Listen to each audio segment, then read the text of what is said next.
కవిత అరెస్టుతో BRS party Khel ఖతం కాబోతోందా? Chandrababu Naidu BRS పార్టీని పట్టించుకోకపోయినప్పటికీ చంద్రబాబు గారి రూపంలో బీఆర్ఎస్ పార్టీ పైన వేట కొనసాగబోతోందా అంటే అవుననే సమాధానం ఇస్తున్నారు కొంతమంది రాజకీయ విశ్లేషకులు. ఇక ఇదే అంశానికి సంబంధించి మనతో మాట్లాడేందుకు ప్రముఖ రాజకీయ విశ్లేషకులు, ప్రముఖ సీనియర్ జర్నలిస్ట్ సిఎస్ రావు గారు మనతో ఉన్నారు. సార్తో మాట్లాడదాం. సార్ నమస్తే. సార్ నమస్తే. సార్, కవిత అరెస్ట్ తర్వాత బీఆర్ఎస్ పార్టీ కేల్ ఖతం కాబోతోందని, బీఆర్ఎస్ పార్టీని చంద్రబాబు నాయుడు గారు పట్టించుకోకపోయినప్పటికీ చంద్రబాబు గారి రూపంలో బీఆర్ఎస్ పార్టీ పైన వేట కొనసాగబోతోంది అంటూ ఒక వార్త ఇప్పుడు సోషల్ మీడియాలో చక్కర్లు కొడుతూ ఉంది. ఏంటి సార్ అసలు చంద్రబాబు గారికి బీఆర్ఎస్కి క్లోజ్ అవ్వడానికి సంబంధం ఏంటి? వాస్తవంగా సంబంధం లేదు. వాస్తవంగా చెప్పగలంటే సంబంధం లేదు. కానీ చంద్రబాబు నాయుడు రూపంలో బీఆర్ఎస్ పార్టీ క్లోజ్ కాబోతుంది అనేటువంటి ప్రచారం జరుగుతుంది. అలాంటి ఒక గాసిప్స్ లేదంటే అలాంటి ఒక అభిప్రాయాన్ని సమాజంలోకి తీసుకెళ్తున్నారు కావాలని కొంతమంది.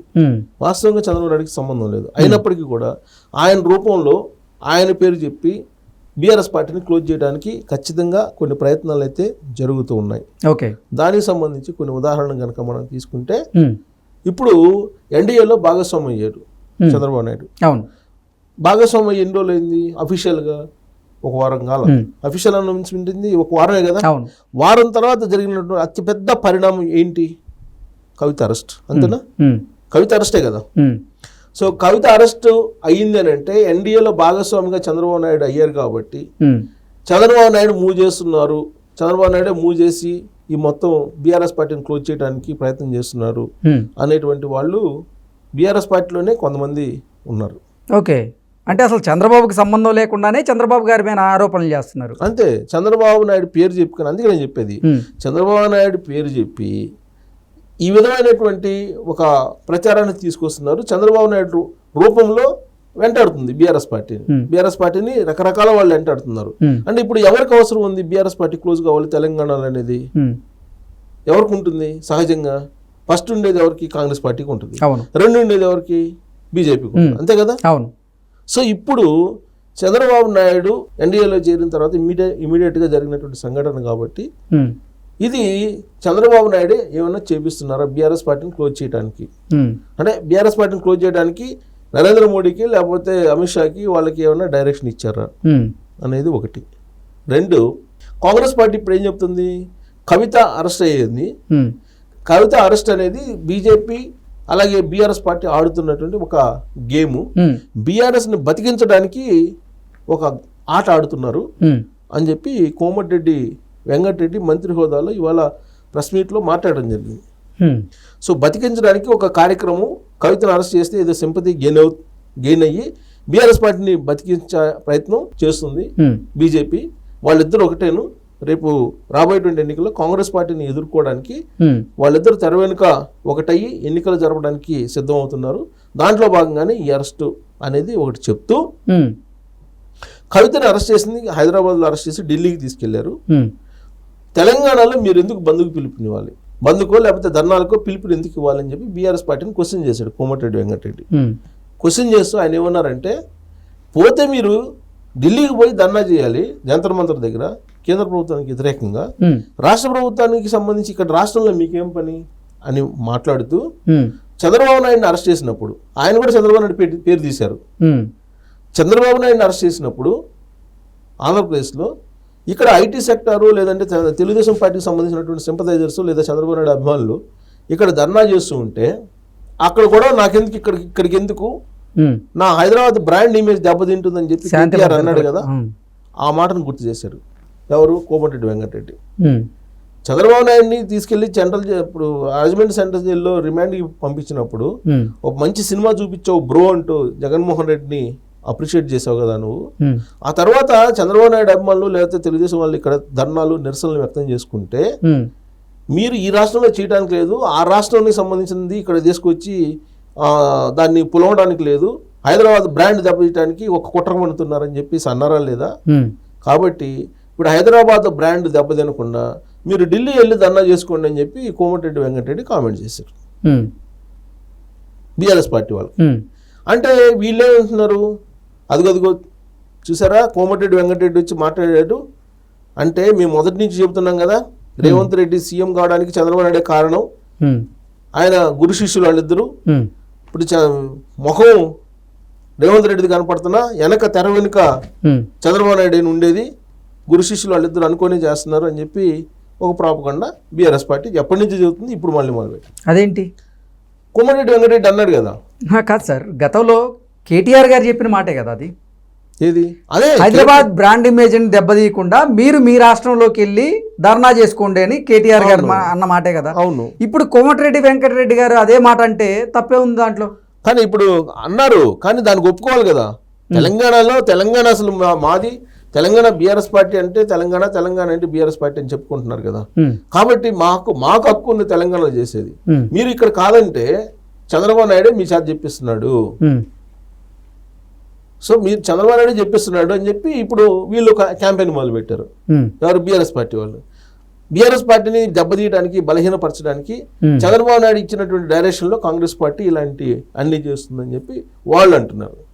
అంటే ఇప్పుడు ఏ కోణం నుంచి చూసినా చంద్రబాబు నాయుడు కనపడుతున్నాడు కదా. చంద్రబాబు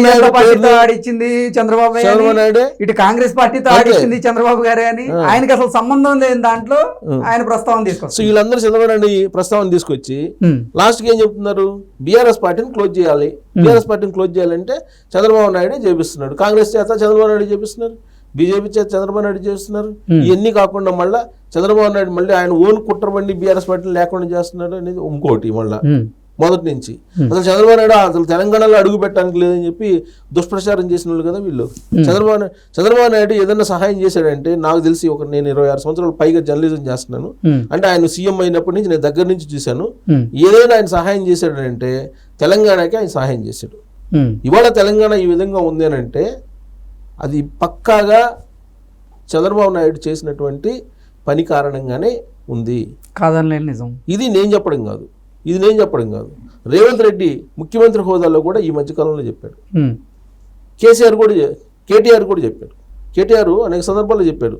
సో అసలు ఆ రెవెన్యూ లేనప్పుడు చంద్రబాబు నాయుడు ఒక విషయం చెప్తాను నేను, కావాలంటే చెక్ చేసుకోవచ్చు రికార్డ్స్ కూడా, చూసేటువంటి వాళ్ళకి కూడా ఒక క్లారిటీ వస్తుంది. చంద్రబాబు నాయుడు ముఖ్యమంత్రి అయినప్పుడు 65% రెవెన్యూ ఆంధ్రాది ఉంది, 40% హైదరాబాద్తో కూడినటువంటి తెలంగాణకి 40% మాత్రమే రెవెన్యూ ఉంది. చంద్రబాబు నాయుడు 2004లో దిగిపోయిన నాటికి 60% హైదరాబాద్తో కూడినటువంటి తెలంగాణ రెవెన్యూ, 40% ఆంధ్ర రెవెన్యూ పడిపోయింది. అంటే దీని అర్థం ఏంటి? ఎవరికి అన్యాయం చేసినట్టు, ఎవరికి మేలు చేసినట్టు చంద్రబాబు నాయుడు? తెలంగాణ వాళ్ళకి మేలు చేసినట్టు ఖచ్చితంగా నేను చెప్తా. ఒక సీనియర్ జర్నలిస్ట్గా నేను చెప్తా, తెలంగాణకి ఆయన ఏదైనా చేశాడంటే తెలంగాణకి మాత్రమే చేశారు. ఎందుకంటే రెవెన్యూ తీసుకుంటే అంత దారుణంగా పడిపోయింది కదా ఆయన టెన్యూర్లో 9 సంవత్సరాల్లో. తెలంగాణని నాశనం చేశారని చెప్పి బీఆర్ఎస్ పార్టీ దుష్ప్రచారం చేసి అసలు ఆయన తెలంగాణలో అడుగు పెట్టకుండా చేశారు. మరి ఈ పాపం ఈ కర్మ సిద్ధాంతం వదిలిపెడుతుందా? చంద్రబాబు అసలు తెలంగాణలో అడుగు పెట్టకుండా చేశారు కదా. మరి ఇవాళ మళ్ళీ చంద్రబాబు నాయుడు మాట చెప్పి చంద్రబాబు నాయుడు బీఆర్ఎస్ పార్టీని క్లోజ్ చేయించబోతున్నారు, చంద్రబాబు నాయుడు బీఆర్ఎస్ని లేకుండా చేస్తున్నాడు అని చెప్పి మళ్ళీ ఇప్పుడు అందరూ ఎవరి క్వాలిటీ చంద్రబాబు నాయుడు పేరు చెప్పి చంద్రబాబు నాయుడిని బూచిగా చూపిస్తున్నారు కదా ఇవాళ. సో ఎవరు ఏ పార్టీని క్లోజ్ చేస్తున్నారు? ఇప్పుడు వాళ్ళేమో క్యాండిడేట్లు లేరు ఎవరికి? బీఆర్ఎస్ పార్టీకి. బీఆర్ఎస్ పార్టీ క్యాండిడేట్లు లేరని చెప్పి కోమటిరెడ్డి వెంకటరెడ్డి చెప్పారు. అసలు బీఆర్ఎస్ పార్టీ ఉండదు, క్లోజ్ అయిపోతుంది, ఈ లోక్సభ ఎన్నికల లాస్ట్ ఎలక్షన్లో బీఆర్ఎస్ పార్టీకి అని చెప్తున్నాడు ఆయన. ఎందుకు? ఆల్రెడీ 11 మంది ఎంపీ క్యాండిడేట్స్ని అనౌన్స్ చేశారు. అనౌన్స్ చేసినటువంటి సగం మంది రేపు ఎలక్షన్ ఇవాళ వచ్చింది కదా, ఎలక్షన్ కోడ్ వచ్చింది కదా, అసలు వాళ్ళు నామినేషన్ వేసేదాకా ఉండేవాళ్ళు ఎంతమందో తెలియట్లా. నామినేషన్ వేసేదాకా ఉండేవాళ్ళు ఎంతమంది తెలియదు. నేను ఎగ్జాంపుల్ చెప్తా. ఇప్పుడు ఎంపీగా ఉన్నటువంటి ఒక అతనికి అనౌన్స్ చేశారు, ఫస్ట్ లిస్ట్లోనే అనౌన్స్ చేశారు. అతను ఇప్పుడు బీజేపీకి ట్రై చేసుకుంటున్నాడు. ఒక ఎగ్జాంపుల్ చెప్పాను నేను. ఇలాంటివి చాలా ఉన్నాయి. హింట్ కావాలంటే నేను చెప్తా. గతంలో తెలుగుదేశం పార్టీలో ఆయన ఎంపీ అయ్యాడు, ఆ తర్వాత బీఆర్ఎస్ పార్టీలో ఎంపీ అయ్యాడు, ఇప్పుడు బీజేపీలోకి వెళ్తున్నాడు. ఆయన క్యాండిడేట్ అనౌన్స్ చేశారు ఫస్ట్ లిస్ట్లో, ఇప్పుడు ప్రయత్నాలు చేస్తున్నారు బీజేపీకి. సో కాబట్టి ఎన్నికలు వచ్చేంత వరకు కూడా అసలు అభ్యర్థులు ఉంటారా లేదా తెలియనటువంటి పరిస్థితుల్లో బీఆర్ఎస్ పార్టీ ఉంటే ఈ జరుగుతున్నటువంటి పరిణామాలన్నింటినీ చంద్రబాబు నాయుడికి అంటగట్టి బీఆర్ఎస్ పార్టీ మూసేయడానికి చంద్రబాబు నాయుడు కుట్రపడినారని చెప్పి చెప్పడం. గతంలో ఏం చెప్పాడు, ప్రభుత్వాన్ని పడగొట్టడానికి చంద్రబాబు నాయుడు కుట్రపడినారు, ఓటుకు నోటు కేసు అని చెప్పి చెప్పారు. మరి ఓటుకు నోటు కేసు అని చెప్పినప్పుడు మరి వీళ్ళు ఫోన్ ట్యాపింగ్ కేసు ఏం కావాలి? ఫోన్ ట్యాప్ చేశారా లేదా? మరి ఫోన్ ట్యాపింగ్ కేసు అంతకన్నా పెద్దది కదా. అవును. కానీ దాన్ని దాచిపెట్టేసి ఆ కేసును బూచిగా చూపించి ఆయన అసలు హైదరాబాద్లో లేకుండా చేశారు. ఉమ్మడి రాజధాని హైదరాబాద్ అయినప్పటికీ అసలు ఆయన్ని లేకుండా చేశారు ఇక్కడ. ఇవన్నీ కూడా కాలధర్మం. కాలం ఎప్పుడు కాముగా ఉండదు. కాలం తన పని తాను చేసుకొని పోతుంటుంది. దాని పరిణామం ఇదంతా. చంద్రబాబు నాయుడు అనుకునే ఉపయోగం ఏంటి? ఇప్పుడు ప్రతి వాళ్ళు చంద్రబాబు నాయుడు పేరే చెబుతున్నారు ఏది జరిగినా. సో కానీ కాలం అనేది చాలా విధి బలీయమైనది అని అన్నాడు ఎవరు, రోసియా.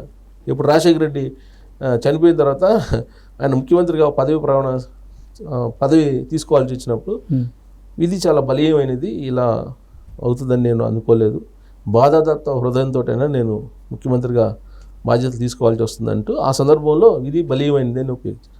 అలానే విధి బలీయమైనది, కాలం తన పని తాను చేసుకొని పోతుంటుంది. దాంట్లో భాగంగానే ఇది జరుగుతున్నాయి. చంద్రబాబు నాయుడు కాదు.